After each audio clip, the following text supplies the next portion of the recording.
हुन्छ जाँदा होइन भिजायो नि त कटकट हुन्छ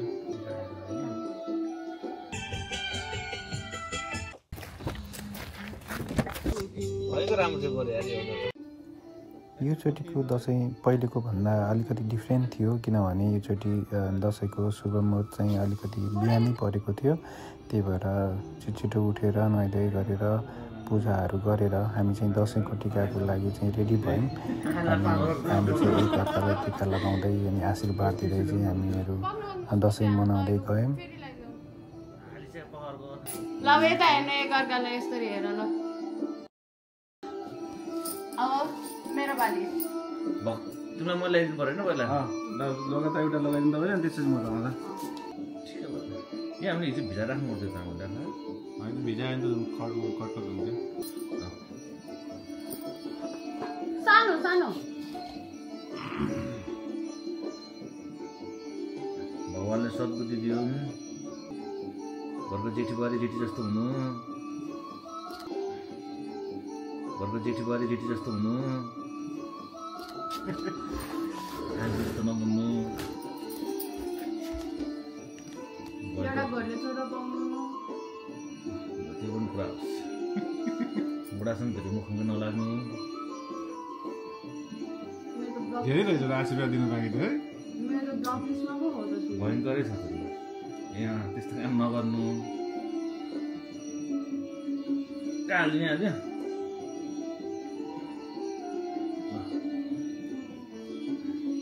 खुट्टा देऊ बुढो छ नि त तिमीलाई पैसा म दिउँला अहिले मेरो खल्तीभित्र छ जमाना मात्रै त तपाईँले पनि लाउनुहुन्छ तास तास नभन्नु आशीर्वाद टाइममा दिनु घर लाग्यो आउने त्यो त भक्तले भन्नुपर्ने कुरा हो तिमीले किन भन्ने हो मिठाई खोइ म त किन भन्ने हो र टाइममा आउनु गर्नु भनेर फेरि अहिले को जानुपर्छ अहिले आज जानै पऱ्यो नि त आज मन तागेको 24 आवरभन्दा अगाडि नै जानुपर्छ आशीर्वाद दिनु हो दिँदै छु यस्तो जमाना छ अरे कपडा पनि टिका लगायो टी सर्ट त्यसले त फुलाउँदैन आएर म भन्दा कमजोर अस्ति दुइटैको फुलिरहेको थियो कहिले काहीँ हुनुपर्छ क्या त कि कसो मे माइती चाहिँ सबै कुरा गरिदियोस् होइन दुईटा दसैँ भयो होइन यस्तै 10वटा होस् भन्नु न ल अब खै प्रसाद दिएको लड्डु त फेरि फुट्या खान्छ फेरि नसानै फुट्यो नेपाल जाने भने सधैँ त फेरि अब परेपछि फेरि आज गएर आउने नि त अप्सन भयो नि त अर्को वर्ष चाहिँ 3टा टाइपको टिका लाउनु पाइयोस् अन्त साह्रो चाहिँ अर्को वर्ष कसरी 3टा हुन्छ 1 वर्ष पाइन्छ नि त 9 महिना अन्त निनी हो अर्को वर्ष हुन्छ 26 मा हुन्छ 27 मा हुन्छ एक वर्ष त प्रेग्नेन्ट हुने टाइम लाग्छ नि त 1 वर्ष भयो नि 9 महिना प्रेग्नेन्ट भयो रे 9 महिनाको दिदी आउँछ भन्छ 10 मन्थको पानी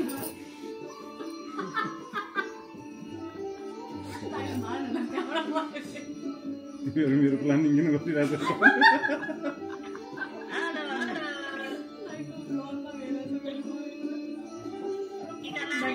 सुतिरहेको थियो भित्र हाल्नु है प्रतिमा लाउँदैछु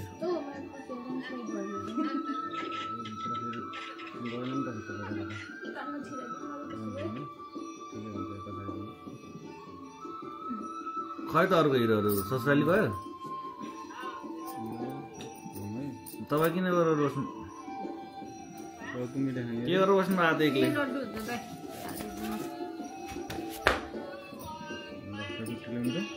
दाइले खुट्टा धोक्ने होइन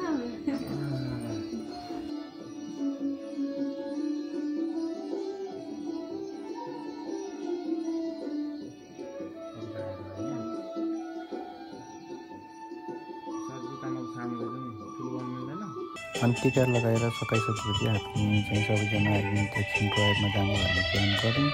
त्यसपछि हामी एउटा सर्ट ड्राइभमा गयौँ अनि त्यसपछि गीत सुन्दै दसैँको गीत सुन्दै रमाइलो गर्दै अनि एकैछिनमा हामी केही बेर त्यहाँदेखि बाहिर गएर फोटो खिचेर अलिकति रमाइलो गरेपछि हामी चाहिँ फेरि घर फर्क्यौँ।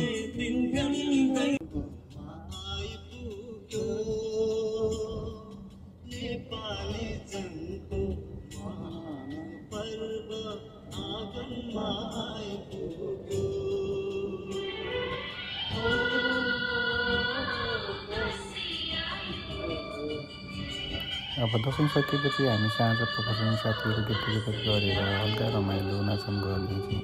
नाचगान गर्ने प्लान गऱ्यो अनि त्यसपछि हामी साथीहरू सबैजना मिलेर रमाइलो गऱ्यौँ।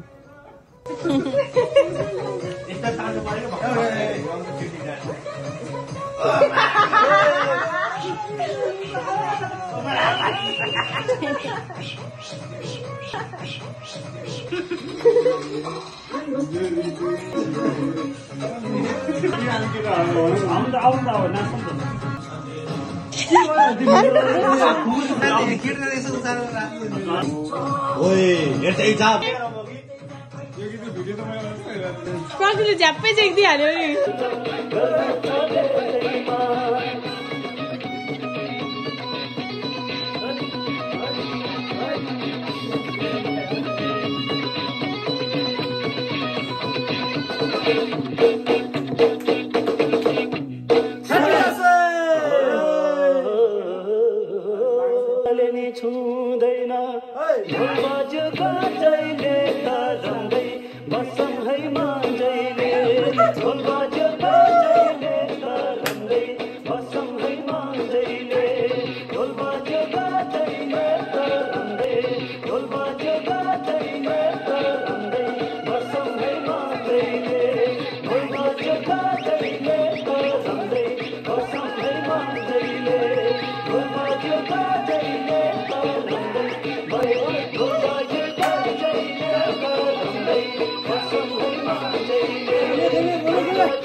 भन्छन् रक्सी हजुरको